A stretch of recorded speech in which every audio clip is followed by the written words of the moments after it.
আসসালামু আলাইকুম। মাশাআল্লাহ এগ্রো থেকে আপনাদের সকলকে অসংখ্য ধন্যবাদ। এই ভিডিওতে কিছু গুরুত্বপূর্ণ কথা বলবো, আপনারা ভিডিওটা সম্পূর্ণ করবেন, তাহলে বুঝতে পারবেন। আগে এই ভিডিওটা দেখুন, যে ভিডিওতে সাহেব ভাই কী বলছে। আমি সমস্ত ফাইল আজকে আপনাদেরকে দেখাবো। আমি আসলে কথা বলতে পারতেছি না, আমার শরীর কাঁপতেছে, আমি অসুস্থ, তারপরেও বলতে হচ্ছে। আমি কেমনে আপনাদেরকে বোঝাবো, কেমনে বললে বুঝবেন? আমি জানি যে কোনো মুহূর্তে হয়তো আল্লাহ তাআলা আমাকে ডেকে নিতে পারেন, কারণ আমার যে রিপোর্টগুলো আছে কোনো স্বাভাবিক রিপোর্ট না। এগুলা আমার হায়াত কতটুকু আছে আমি জানি না, তবে শরীরের কন্ডিশন বলে হয়তো আল্লাহ তাআলা দুনিয়াতে আমাকে হয়তো বেশি দিন রাখবেন না। আপনাদের কি একটু মায়া লাগে না ভাই?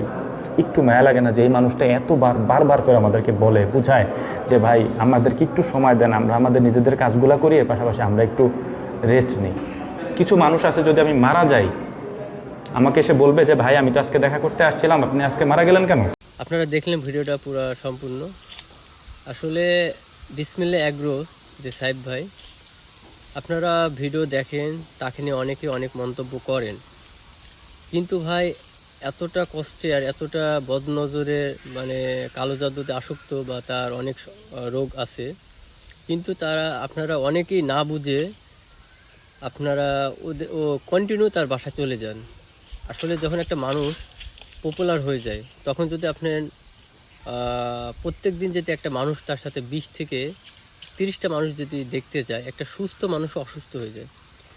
যখন বিসমিল্লাহ এগ্রো অসুস্থ, আমি যখন তার ভিডিও দেখেছি, তখন কিন্তু আমার মনটা এমন আগ্রহ সহকারে মনে হচ্ছে যে আমি তার সাথে দেখা করা উচিত বা যাব, কিন্তু আবার বিবেকে বাধা দিচ্ছে যে সে এখন অসুস্থ, হয়তো আমি যাচ্ছি, আমার মতো তার এরকম অডিয়েন্স অনেক আছে মাশাআল্লাহ।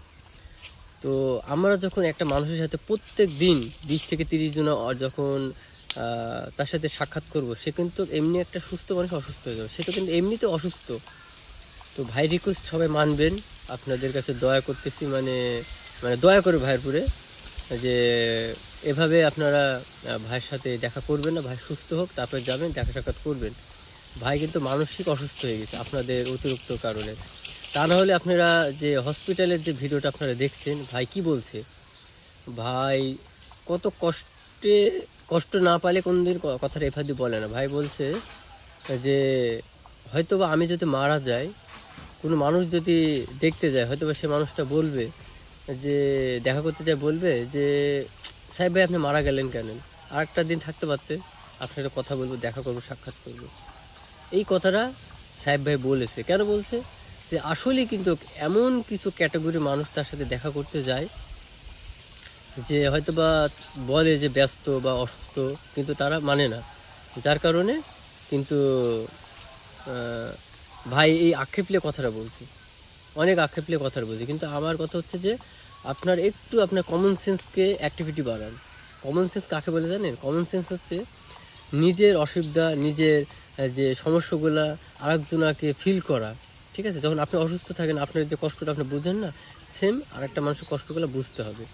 তো আমার যে রিকোয়েস্ট, আমি এটাই বলতে চাই যে সাহেব ভাইয়ের সাথে আপনারা অসুস্থ থাকা অবস্থায় আমি আপনাদের কাছে রিকোয়েস্ট করতেছি, রিকোয়েস্ট আপনারা তার সাথে দেখা করেন না, মিট করেন না। ভাই সুস্থ হোক, তারপরে আপনারা যাই দেখা সাক্ষাৎ করেন। একটা মানুষ, ভাইয়ের কিন্তু খামার অনেক, ভাই কিন্তু অনেক ব্যস্ত মানুষ, সবার সাথে সাক্ষাৎ করা কিন্তু তার পক্ষে সম্ভব না। ঠিক আছে, এই জন্য আমার ভাইয়ের ভিডিওটা দেখে খুবই খারাপ লাগছে, যার কারণে আমি পার্সোনালি কিন্তু ভিডিওটা তৈরি করলাম এই ভাইয়ের উদ্দেশ্য, ভাইকে মিনিং করে। আমি কিন্তু কম ভক্ত না ভাইয়ের, বিসমিল্লাহ এগ্রো ভাইয়ের ভিডিও দেখি কিন্তু আমি অনুপ্রেরণা হয়ে কিন্তু আমি আমার খামার করছি, আর আমার খামারের নাম হচ্ছে মাশাআল্লাহ এগ্রো। ঠিক আছে, তো আমারও কিন্তু মন চাচ্ছে আমি তার যাব, আমার পাশের গ্রামে, আমার কুষ্টিয়া, ভাইয়ের হচ্ছে ফরিদপুরের পাশের জেলা, তারপরে আমি যাই না। কেন জানি আমার কমন সেন্স আছে, কিন্তু আপনাদের কিছু অডিয়েন্স আছে একবারে কমন সেন্স খুবই কম। তো এভাবে চললে হবে না, মানুষকে বুঝতে হবে, মানুষের দুঃখ কষ্ট বুঝতে হবে। আর সবথেকে বড় কথা হচ্ছে যে সাহেব ভাইয়ের ফ্যামিলি হচ্ছে পদ্মা মেনটেন করে। ভাই কিন্তু এত কিছু করে, কিন্তু ভাই সুন্দরভাবে তার ফ্যামিলিটাকে কিন্তু উপস্থাপন করে না কোনো ভিডিওর মাধ্যমে। ঠিক আছে, ভাই কতটা ভালো হলে এই কাজটা করতে পারে। তো যাই হোক, আমার ভিডিওটা বেশ বড় হয়ে গেল। আপনাদেরকে মানে আমার রিকোয়েস্ট যে আপনারা ভাইকে ডিস্টার্ব করবেন না, আর পারলে ভিডিওটা লাইক কমেন্ট করে শেয়ার করবেন, যেন এই মেসেজটা সকলের মাঝে চলে যায়। তো ভিডিওটা আজকে এই পর্যন্ত, সবাই ভাইয়ের জন্য দোয়া করবেন। আল্লাহ হাফিজ।